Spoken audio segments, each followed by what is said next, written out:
Sebab pengalaman saya tengok emak saya sebagai seorang guru di sekolah berprestasi tinggi.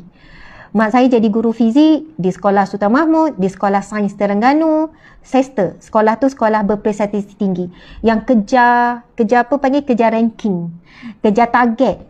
Budak-budak bijak dan sebagainya. Tekanan guru pun bila duduk di sekolah-sekolah yang kelas tertinggi ni, ada tekanan lain. Kena buat kelas tambahannya, kena itunya, kena ninya, guru sekian-sekiannya, kena komputernya, macam-macam lah. Saya bukan kata sekolah biasa yang tak ada cabaran. Tapi, subhanallah, tuan-puan sekalian, yang saya nampak lah, mak saya pencen lebih kurang 5 tahun yang lepas. 5 tahun, 6 tahun yang lepas. Maksudnya bukan jarak lama sangat dengan guru-guru sekarang ni. Masya Allah. Bila dapat anugerah kan, pelajar bagi hadiah, mak saya akan dapat anugerah guru yang disayangi, anugerah guru kelakar. Saya pun pelik sebab mak saya seorang yang ceria juga, tapi dapat anugerah guru kelakar. Sebenarnya mak saya adalah lucu-lucu dia tu kan, walaupun dalam serius dia. Masya Allah. Maksudnya disayangi murid. Allahu Akbar. Yang saya perhatikan, bagaimana emak saya menyeimbangkan beban berat tanggungjawab dia sebagai guru di sekolah, dengan jawatan itu, jawatan ini dan sebagainya, dengan menguruskan bila balik ke rumah 10 orang anak. Bukan 2, bukan 3, 10. Dan mak tak pernah ambil pembantu rumah. Tak pernah ambil pembantu rumah. Masya Allah. Namun saya lihat peranan besar yang dibuat oleh ayah saya. Subhanallah. Sebab itu penting sangat. Saya kira kalau masing-masing guru, pasangan guru dengan guru, mereka akan lebih memahami, lebih sokong menyokong, dan bila mereka cerita, okeylah, saling memahami. Tapi cabaran apabila dapat pasangan yang bukan guru, yang tak faham situasi suasana guru. Masya Allah. Yang saya boleh nampak, peranan ayah saya main peranan yang sangat besar. Sebab, maaf saya guru cabut. Janganlah cakap guru cabut. Mak saya pun guru biasa saja. Semua guru yang, ya Allah, adik-adik saya 10 orang. Dan mak tak pernah ambil pembantu. Mak saya jadi cikgu bermula umur 19 tahun dengan diploma. Lepas tu umurnya dalam 30, umur emak saya 30. Dalam 30-an mak saya buat ijazah, sambung di UTM. Mak saya bawa 2 orang adik paling kecil, Asiah dengan Siti Khadijah masa tu, adik nombor 7 dan nombor 8. Tak ingat ya bilangan adik. Bawa anak kecil 2 orang. Subhanallah, mak saya sambung ijazah. Lepas tu alhamdulillah, walaupun dengan bawa anak kecil sambung ni, lepas tu mengandung lagi, pernah pecah da'i ketuban dalam Dewan Perpesaan, mengandung lagi anak masa tu, Dewan Perpesaan. Lepas tu bagi tahu pensyarah, saya dah keluar tanda, tapi terus jawab soalan peksa. Oh memang, kalau saya fikir balik cerita perjuangan mak saya seorang guru kan. Tapi dapat anugerah cemerlang, subjek yang jarang dikuasai oleh guru Melayu lah. Subjek fizik kan dapat cemerlang. Cuma saya nak bagi tahu tuan-puan sekalian, ini benda sangat penting. Peranan arwah ayah saya meninggal 3 tahun lepas, bulan Ramadan, 10 Ramadan, Jumaat malam. Masya Allah. Mak saya balik sekolah, makanan dah siap masak. Ayah saya akan masak. Subhanallah. Bila makan malam pun, ayah akan masak. Ayah akan bagi emak rehat.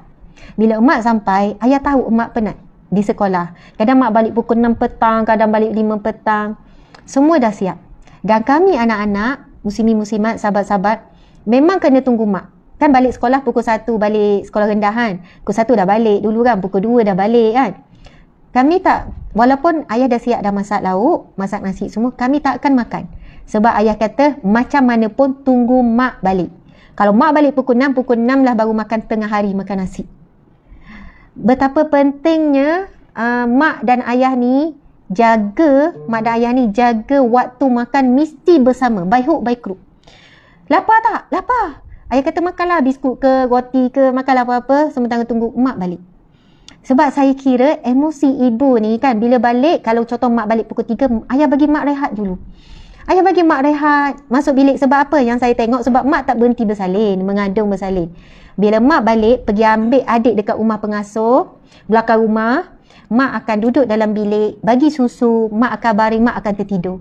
Lepas tu nanti, ayah akan kejutkan, kita makan sama-sama. Masya Allah. Di situ saya lihat pengorbanan dan peranan seorang suami menjaga emosi isteri, iaitu bagi susu anak tu pun dah satu keperluan emosi. Rehat, tidur, Masya Allah, kemudian dikejutkan. Dan ayah memang tak bagi kata, okey, dah siap makan, anak-anak yang akan kemas, yang akan hidang. Sebab apa? Mak akan pergi masuk untuk buatlah kerja dia ataupun rehat dan sebagainya.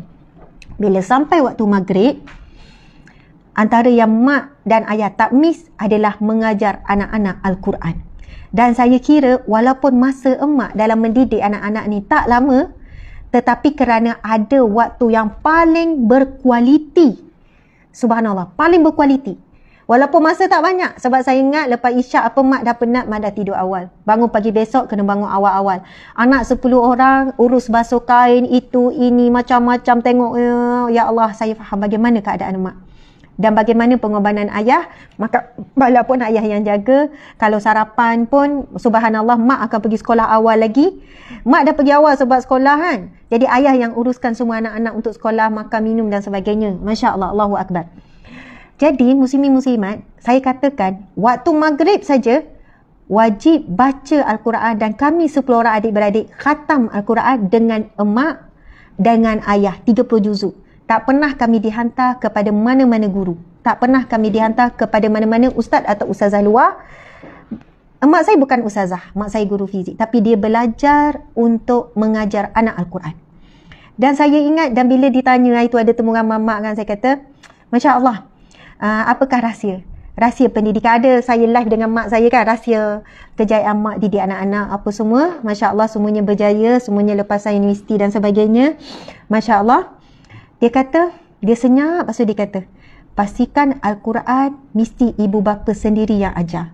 Biar anak-anak khatam 30 juzuk dengan ibu bapa. Walaupun ibu bapa tu tidak berpendidikan tinggi, tapi sekurang-kurangnya dengar anak tu baca. Muka surat ke satu muka surat. Dan mak ayah saya pula, satu muka surat tak cukup bagi mereka. Setiap kali satu muka surat, mesti kena ulang 2 kali.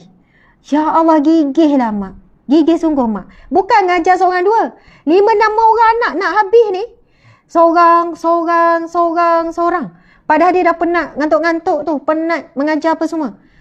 Subhanallah. Dan saya fikir, saya ingat-ingat balik. Peranan dan pengorbanan yang dilakukan itulah yang menyebabkan subhanallah Allah jaga bab-bab yang lain tentang anak. Allah jaga walaupun bukan ada masa yang banyak. Kan balik dah petang, masa sekejap waktu maghrib, lepas tu isyak dah tidur balik. Begitulah rutin harian. Dan mungkin kerana asbab itulah tidak terlalai tanggungjawabnya dalam bab mendidik anak-anak. Tak sempat didik lain, benda-benda lain tu mungkin boleh sentuh-sentuh, touch and go macam tu je. Tetapi kerana ada bonding dan waktu yang paling berharga, iaitu waktu dengan Al-Quran bersama-sama, tuan-puan sekalian.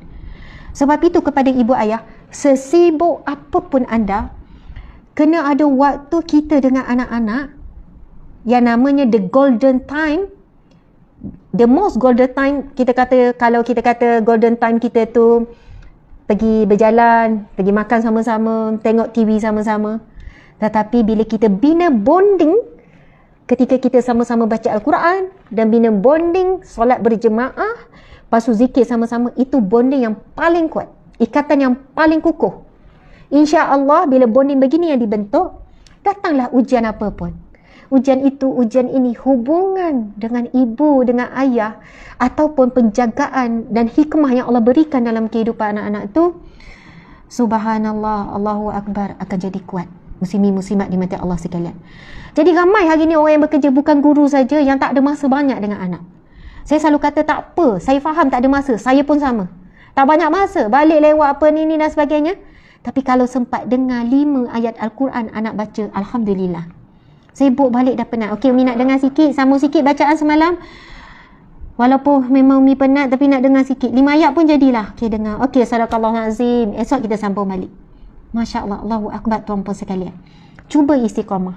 Dan itu jawapan mak saya bila saya tanya dalam live tu kan. Itu je, mak kata tu je lah. Kalau mau ingat-ingat apa yang mak buat. Mak saya biasa je. Bukannya seorang yang, okey bercakap gini. Malu-malu nak bercakap dan sebagainya. Masya Allah.